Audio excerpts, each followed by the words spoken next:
Hey, this is Mr. Ng going over Precalculus Quiz number 11, Chapter 4, Section 1, and Chapter 4, Section 2, taken on January 19th, 2018.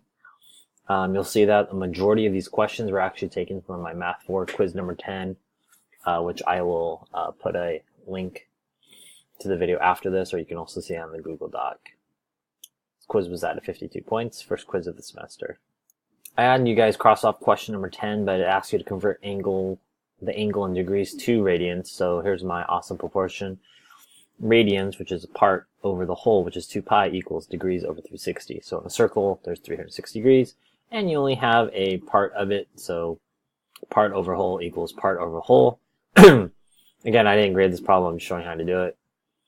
Then they give you degrees, so 36 degrees over 360. That's the factors of 36 times 1, 36 times 10. Cancel your 36s, you have 1/10. Cross multiply, 10 times rad equals 2 pi times 1, which is 2 pi. Divide both sides by 10, and then reduce 2/10, you get 1 pi over 5. Question number 14, what is the value of secant of 70 degrees to the nearest thousandth? So here they give me secant, and you can't put secant into your calculator.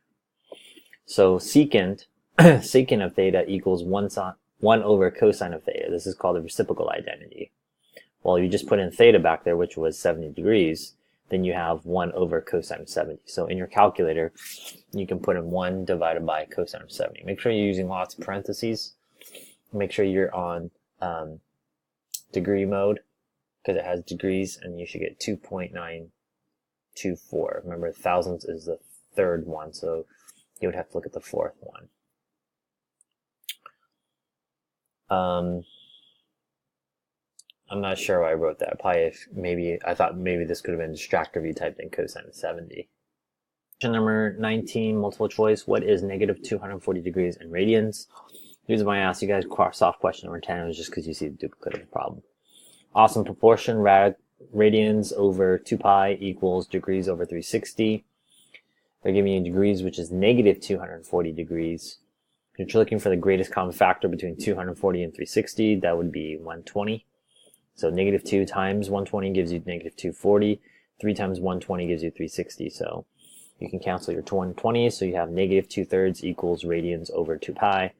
Cross multiply, you'll get negative 4 pi on this side, and then radians times 3. And then if you divide both sides by 3, you'll get negative 4 pi over 3. And that'll be choice D. Notice here over here, they just try to take the degrees and just put a pi to that. That's incorrect. B is incorrect just because you're missing a pi. Over here for C, I don't know what they did. It's wrong. Question number 20, multiple choice. What is the length of the arc that subtends a central angle of 150 degrees in the unit circle? So I told you that it says what is the length of the arc that subtends or extends or subtends on the circle of a central angle of 150 degrees. So back in geometry, if your central angle is on the center, or in this case, the vertex is on the origin, then the central angle, where I'm pointing to right here, is equal to the arc length. So 150 here, that's 150 there. Now it says, what is the length of the arc? Here, it doesn't tell you what is the radius, but I was explaining to you guys, because we haven't learned yet, but now you do, is that in the unit circle, you're drawing a circle around your angle, and then your radius is actually 1 unit. Your radius will always be 1 unit. So you can use the awesome proportion for that problem. Degrees over 360 equals arc over 2 pi r. So if you didn't realize that your awesome proportion not only converts degrees radians, but it's also this concept of part of a circle, which is the arc, over the whole circumference. So part over whole, that's what a fraction is. So your degree is 150 divided by 360. And then your arc length, which we don't know, because what is the arc length, is too much. What happened? We'll just stay here. 150 divided by 360. My GCF is 30, so 5 times 30 gives me 150, and 12 times 30 gives me 260. Canceling my 30, so I have 5/12 equals x over 2 pi. And then cross multiply, you get 12x equals 10 pi. Divide both sides by 12, and reduce, you get 5/6, or 5 pi over 6 equals your x. That is the length in radian measure, and that would be A. Question number 21, which equation is a reciprocal identity?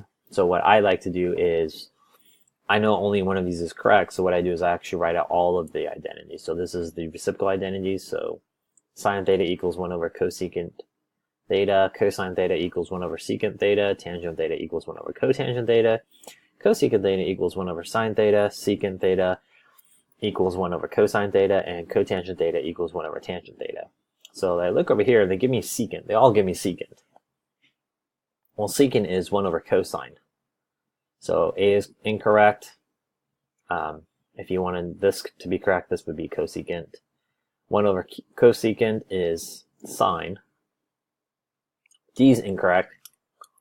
1 over tangent should have been equal to cotangent theta, and the correct answer is C. Secant theta equals 1 over cosine of theta.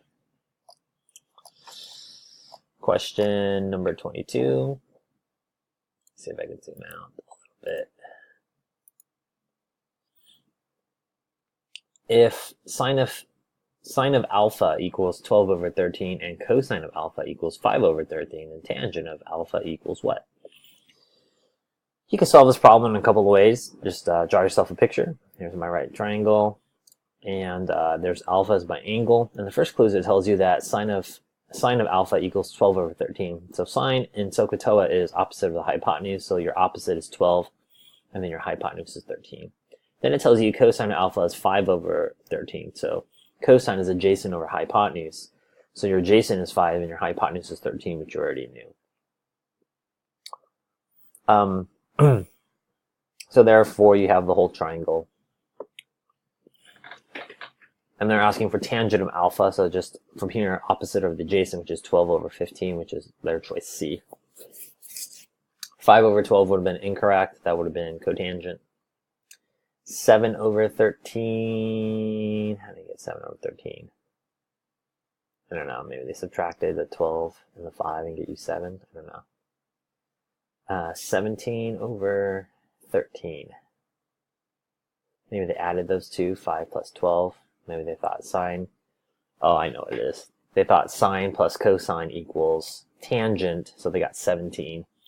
And that's wrong because it's sine squared plus cosine squared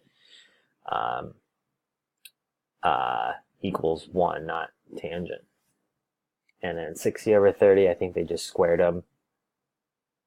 So based on what you guys know, you guys don't know the unit circle yet. Based on this problem, you should have just drawn a triangle and see those clues. So that side was at 32 points. Let me zoom so you can kind of just see all the different point values.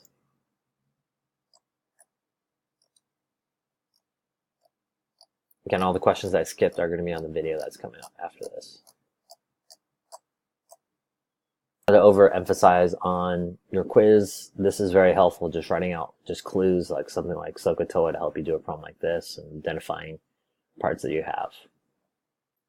Question number 18 we're going to talk about really quickly is that I did take off a point if you didn't have the degree symbol because you're saying x is approximately what, 77.5? Is that radians, or did you actually think it was a side length? Same thing up here for these questions. Question number 16, if you forgot the degree symbol, and I took off a point off each of those.